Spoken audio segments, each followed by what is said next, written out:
Hi, my name is Caron, and as I tend to say, I'm going to do a short video, and they tend to end up a little longer than I really want them. But when you're talking about information, it's like there's just so much good information, and I really want to share it with you. I don't want to cheat you out of some valuable information. So today we're going to be looking at the tongue, um, and we want to talk about the tongue because there's a lot that the tongue tells us about our body. It tells us a lot about our health. I found this topic in particular very interesting when I did it at school, and I thought it's one of the areas that I would really love to understand very well, so I could possibly specialize in it. Now, in traditional Chinese medicine as well as Ayurveda medicine, the tongue is really important.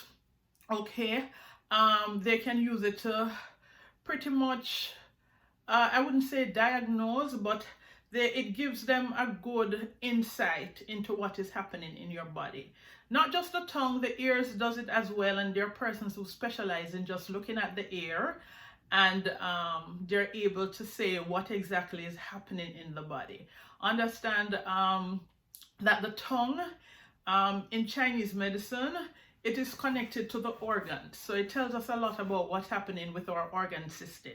So there is like a mapping of the tongue that they do, and there are different portions of the tongue that relates to different organs or different parts of your body, and could give them, like a practitioner, a pretty good indication of what's happening inside of your body. So we know most of the times we go to the doctor and the first thing they tell you is to stick out your tongue. They'll take a quick glance at the tongue. Western medicine doesn't necessarily get into the depth of the practice with the tongue, but I think it is just so brilliant. And I hope that you'll enjoy some of the information that I will share with you today. Now, you will have to imagine, because I don't have a tongue map here with me, but we're going to look at different portions of the tongue. We're going to look at the color of the tongue and what it says about you. So it could indicate that something is happening in the body that you need to further investigate. Okay, so when we look to the tip of the tongue, we're talking about the heart, we're talking about the lung. When we look at the midsection of the tongue, we're looking at spleen, we're looking at the stomach. When we look at the sides of the tongue, we're looking at the liver and the gallbladder. When we look further into the back, we're talking about the reproductive organs. We're talking also about the kidney and the bladder system. So it's very brilliant. So what I'll do next time, I'll need to try to figure that out. I'll try to figure out how to be able to show you my slides, because some people are visual learners, so you learn better if you're able to see a slide or a picture of what I'm talking about. But I guess you could possibly just draw that up yourself. So it is connected to the organs in our body, and it tells us what is happening. Well, in Chinese medicine, they talk about the heat and the cold, the temperatures of the body, the outside temperatures, and how it affects our body as well, our system, our environment, how it affects our bodies and our system. And that's why I really absolutely love it. I can't say enough about it. I think it is just stunning. It is just really brilliant. So we want to talk about some of the things that we would look at. Some of the things that we would look at the tongue. What is it telling us about our bodies? What is happening? Sometimes you might see persons, and I found it funny because once I did this class, I was just always paying attention to people's tongue when they're talking, because really, you could get a picture of somebody's tongue. You could look exactly at what's happening, where it's happening, why it's happening. You could be able to tell them how better to diet, what they need to eat or not eat, some better practices and protocols. So you would be able, just from looking at somebody's tongue, to put together a protocol that is right for them and you would be able really very much to be able to help your client. So the tongue is made up of 8 muscles, and it's very flexible. We all know that. That is why, we have issues with people just talking too much. Very flexible muscle. Back in Jamaica, we talk about long tongue. That means that somebody just talk, they're not confidential, they know everybody business, or them can cuss. So that is what we mean when we talk about long tongue. The tongue is usually about 3 to 3.5 inches long, right? And it goes, one of the function is with eating our food. It helps us with chewing, it helps with speech, so it's very important in the way that we speak or we pronounce. It helps us with chewing, it helps us with swallowing, and it also pushes the food and the saliva back to the esophagus. And of course, the esophagus, we know, leads from the throat right into the stomach. Okay, so some of the things that you would examine, and I'm sure right now as I'm talking, you're probably looking in a mirror at your tongue. That is, something you can do for yourself and see what's happening. We had a very good exercise in class where we looked at each other's tongue. Now, some persons, you might see they have like bite marks at the side of the tongue, or if you're looking in the mirror, you might notice you have some bite marks at the side of your tongue. Does that even mean anything? Or you just think that, okay, when I'm sleeping, I tend to be chewing while I'm sleeping, so I'm biting the sides of my tongue. Could it mean anything more than that? There are persons with pimples on their tongue. What does that really mean? Little red pimples. There are persons with black mark, spots on their tongue. There are persons with heavy coating on their tongue. It could be a white coating, it could be a yellow coating. All right, one of the things is that if you have a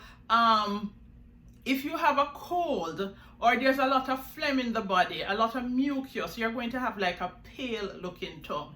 So that's for the pale tongue. If somebody's tongue is looking pale, you want to it is because there's a lot of cold systems in the body, and that person will have situation with phlegm, colds, or stuff. It's also an indication, it could also be an indication that there is not sufficient blood flow. Okay, all right here, let me put my disclaimer while I remember it. I am not a medical doctor. I am an alternative medicine student, and I'm just sharing some of the information I have with you, some of what I've learned in my class, as well as some practices, something that I practice for myself and find that they work. So a person who is dealing with a lot of heat, and as I said, with Chinese medicine, they look a lot at temperatures, and there's a lot of other little complicated stuff with Chinese medicine and Ayurveda that I won't get in. I'm just trying to make it as basic as possible so that you can do more reading and research if it piques your interest. Okay, all right, so you have a red tongue means that there's a lot of heat in the body. When a person is experiencing a lot of heat in the body, we're talking about blood flow, and persons like that tend to be angry. Right? Anger issues. When you see anger, when you see heat in the body, usually that person has a liver issue. So it is good for persons to eat food that helps to strengthen and stimulate the liver. So that is how Chinese medicine connects the dot to all of these things. All right.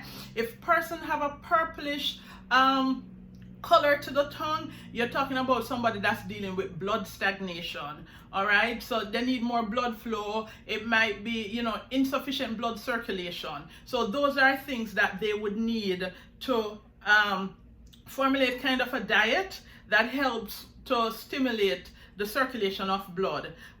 So they would be working with herbs or dieting to make sure that whatever they're eating is helping to stimulate blood flow. And when there's limited blood flow, you're talking about oxygen not getting to the right parts of the body and the tissues. All right, some persons may have cracks in their tongue. Does that really is that important? Should I pay attention to that? The good thing is that regardless what you find, remember, everything can be treated, and it's good when you notice things early so you can start treating and you can change the course of things, because disease in the body is just because we find that our systems become imbalanced. And with a little help, with dieting right, exercising, and and the help of a practitioner, we can bring back some balance to the body systems. All right, and that's how we correct diseases in the body. All right, so we're talking about the cracks in the tongue. Persons with cracks in the tongue, they have an issue with their colon. So that is what the tongue is saying to you, that you need to pay attention to the colon. If you have mucus with the cracks in the middle, it means that there is an issue with malabsorption, but especially of vitamin B. So if you have the cracks in your tongue, but not just cracks, you notice that that area has a lot of white, you're dealing with a lot of phlegm, that's a lot of mucus. Chinese medicine tends to say phlegm. Okay, so you're dealing with a lot of phlegm or a lot of mucus, and you're also dealing with malabsorption. So you're not absorbing your nutrients well enough, but especially your vitamin B. So that you will have to supplement on. You'll have to work with a trained practitioner on that, and to kind of correct the course of things. So they will definitely be looking at your colon. All right, I mentioned the bite marks before, but the bite marks is also an indication that your spleen is not functioning optimally. And when it comes to the spleen, you're talking about hormones, you're talking about your digestive tract. So these are things that the spleen help us with. Also understand the spleen doesn't like things cold. So if you have spleen issue, or if you don't have a spleen, because some persons lose spleen based on accidents, other diseases like sickle cell, if you don't have a spleen, it means that you have to know that the function, there are other organs that will have to take on some of the functions, but there are also things that you will definitely have to do if your spleen is not functioning optimally. Understand that if your spleen is not functioning optimally, you're also prone to infection. So that's very important to know. If your spleen not functioning like it should, one of the things that is going to happen too is that you're going to suffer with severe fatigue, and most of these people tend to be depressed. So you're prone to depression if you have a spleen issue, and it's really good to know that, because a lot of times we do all these surgeries and we take out these organs and we don't know, okay, what is it going to make me prone to if I'm no longer having my gallbladder? I did a surgery to take it out, I took out my tonsils, I took out my spleen, but there are things you need to know with these surgeries. How do I take care of myself after this surgery? How do I replace the functions that that organ used to carry out? Okay, very, very important. And we could go on and go on with that. A lot of women have done hysterectomy, and I'm sure you've noticed the changes in your body since then. So all these things we need to understand. Somebody with spleen issue will also suffer weight loss. So this is what, just from the bite mark on your tongues, typically to the side of the tongue, there is so much that you can learn from this, that needs things that need to be fixed. As I said before, the spleen doesn't like cold stuff. So you drink less cold water, try room temperature. It loves heat, so heat stimulates its function. So you're talking about your peppers, cayenne pepper, spices, dill seed, horseradish, cinnamon, right? Your cloves, your ginseng, your beetroot. Those are things that help to strengthen the spleen. And if you don't have a spleen, you need to make sure you're adding a lot of these things to your diet. You're talking about your carrots, your yam, your sweet pepper, your celery. These are things the spleen really love. Your fish, your turnip. And so this is what you do to help with the function of your spleen. If you're having a yellowish whitish coat on your tongue, and I'll get to the white coat, you're talking about, right, so if you have that layer, that color layer on your tongue, you're talking about somebody with gallbladder and bile issues. Okay, you have a imbalance of the secretion from the bile. So you're having some issues right there with the gallbladder that you need to check out sooner than later. That's what that is saying to you. So when it comes to the gallbladder, you're talking about your oils. You definitely need the oils, the fatty acid, your omega-3, 6, 9. You need that because the bile works very closely with the liver. And remember, the liver processes all the toxins So we have the liver, and we have, when you talk about detox, you're talking about the liver and the kidneys. And the kidneys tend to process and detox what is water soluble, the excess, right? So that's the function for the kidneys. But we're talking about like the liver now, it deals with the fat soluble products. All right, so then you want, and it helps it to work and function better. So you definitely want to be on your omegas. All right, you're talking about your bitters. Bitters is very good for the gallbladder and for the liver. It really helps them to detox, it helps them to tonify, it helps them to be stronger. So you want, when you talk about the bitters and your gallbladder, you definitely need to be drinking more bitters, your neem, your aloe vera, your cerci, and I could go on, the burdock, the berberine, the grape seed, your seeds are bitter and they are good. So those are things you definitely want, your olive oil and your coconut oil if you're having a gallbladder issue. Okay, all right, so the red tongue. The red means there's a lot of heat in the body according to Chinese medicine. So these persons tend to be angry when there's a lot of heat. These persons will tend over time to have issues with the liver. Now in Chinese medicine and Ayurveda, they do not what should I say? They look at the person as a whole. So they deal with the spiritual side, they deal with the emotional side. So they look at anger. Persons with liver issues will be angry, right? So those are some of the things. So the emotions are connected also to different organs.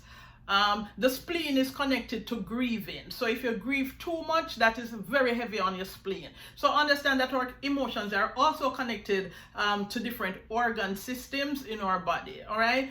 So yes, I was talking about the red tongue. So you're talking about persons who tend to be angry. I laugh because I remember in that course we were also discussing persons who are like, road rage, getting a road rage easily. These persons have a lot of heat in the body system. All right, so those persons tend to be deficient in vitamin B. So you want to increase, you definitely want to increase your intake of vitamin B. So B12, B6, B1, B3. I love B3. I talk about B3 a lot, which is niacin. Niacin also helps for persons with depression, and they've used it. There's a study on it with persons in the psychiatric ward who were treated on very, very high dosage of vitamin B3 niacin. Niacin. They were treated on that, and they were able to be sent home. I think they got like 3,000 milligrams per day. Now that is very high. But the thing about persons with mental issues, on the vitamin B3, regular persons tend to get a hot flush easily. For persons who with mental illness, they could be on like 3,000 milligrams of vitamin C and not get a flush from it. All right. So so they used it successfully to treat persons in the psychiatric ward. So you may want to look at that if you're struggling with depression or any kind of mental illness, or you have family members who do. All right. So that's vitamin D for a tongue. All right. So your tongue, the healthy tongue, I should have said this earlier, is a nice pink tongue. So if your tongue is light, nice pink, your body is pretty much healthy. If your tongue is too thin, that also says something to us. If it's too, it means that you are not getting enough water. If it is too thick, it means that you're holding water. You could be holding water if your tongue is swelling. So you could also be suffering with hypothyroid, but I should get back to that. All right. So if you have a purple tongue, I think I said that before, you're dealing with low oxygenation. You need more oxygen getting to the tissues. You need more oxygen getting, throughout your body, to your organs, different areas. So you're talking about poor blood circulation, or in Chinese medicine, they tend to say stagnation. All right. You could be having a high cholesterol issue that needs to be looked at, and you really do need to sort out with a practitioner poor circulation. I'm just giving you the basics. All right. Or if your tongue is white, you might be dealing with dehydration. So somebody like that tend to suffer with headaches, right? You might be dealing with excess alcohol consumption. You might be dealing with smoking. You might be dealing with yeast infection or candida. So if you have a heavy white coat on your tongue, that is also a message that there might be an overgrowth of yeast or candida in the body. You're drinking too much alcohol. Of course, alcohol will increase the yeast infection in the body as well. So you can definitely see how that is connected. Also, if you're dealing with a black tongue, just like the white tongue is yeast, the black tongue is definitely yeast infection.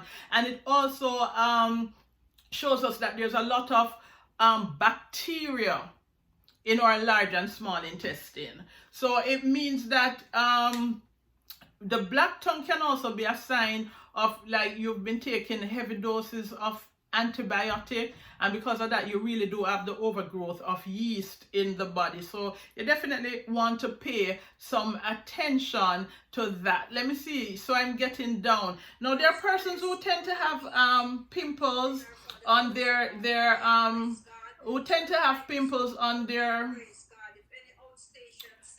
sorry. The radio just turned on. There's persons who tend to have pimples on their tongue. That is something also you want to not ignore. Sometimes there are little red pimples, so you know that there is inflammation. Areas are inflamed.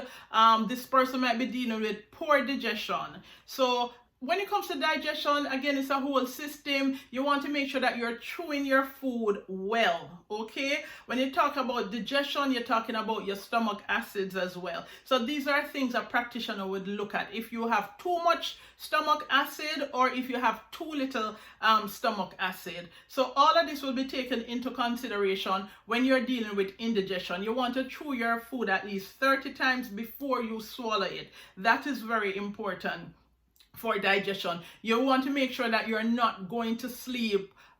So if you tend to go to bed at 8 p.m., you want to eat by 6. So there are 2 hours between the time you eat and you actually go to sleep. For persons who are suffering with GERD and acid reflux, you want to sleep on your left side. That will give you some ease as well. So yes, the pimples on the tongue show that there is inflammation. It also shows that there is a lot of rotting inside, inside our large and our small intestine, bacteria. So all of that is very important again to deal with. So we have stuff that is right there and it is rotting and we're not getting it out, and we have to be able to pass those things out. With the help again of a trained practitioner, they'll help you to detox, they'll help you to cleanse the gut. I mentioned in one of my videos yesterday that the gut is one of the main causes of bad breath. So yes, a trained practitioner will help you to cleanse the gut, to cleanse the colon, and to look at those areas and systems in the body. All right, so we did the red tip. Persons with the red tip tend to be stressed out. All right, like the tip of your tongue, if you look at that area and it's red, it's not pink. Those persons tend to be restless, have restless thoughts. They tend to be anxious. They suffer with anxiety. They tend to be, I did say stress. They have a tendency towards depression. So these are some of the things that you want to look at. They have trouble sleeping. And anxiety, and they have issues with constipation. So there's just so much your tongue tells about you. It tells a lot. So those persons are deficient in vitamin B12. You want to take high doses of vitamin B12 for a while. You also want to make sure you're on some folic acid. Increase your folate in your diet. That's important to you. And you want to take iron. Now, one of the things with iron, I used to always love my kidney and my liver. Those are organs, right? Of course, Chinese medicine encourage you to eat, to make the organs a part of your diet. If you have 1 meal per week with liver, you do not need to be on iron tablet. That's how much iron you get from the organ system. All right. So when you talk about your iron, remember iron must also always be taken with vitamin C, or you will find that you tend to be constipated. You're not absorbing it either. So make sure once you're on iron, you're also on vitamin C. Now, my point is slipping me, but I was talking about taking the iron, the liver, with your diet at least once per week, and that will help to increase the iron. If you're having an iron deficiency, that could be causing the red tip. So pay attention to that. My point missed me. I think I might remember it going down. Now for the pale tongue, what does a pale tongue say about you? It is saying that there is not enough blood. You really want to improve your blood circulation. Right? You want, those persons tend to be very tired a lot.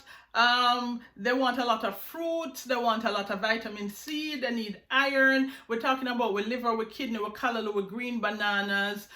Very important to add to our diet. If you have a swollen tongue, what is that saying about you? And I'm sorry, if they're like with the red pimples, sometimes that might be breaking out in like sores.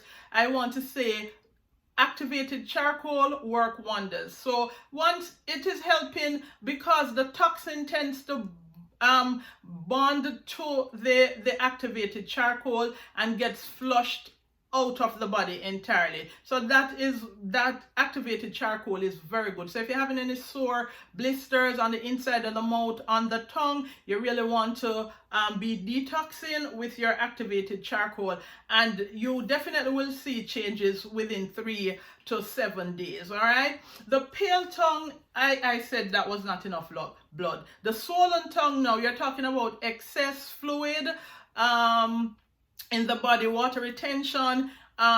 You're talking about thyroid, hypothyroidism. Remember, there's hyper and there is hypo. So hypo tend to cause you to put on a lot of weight, make you sluggish.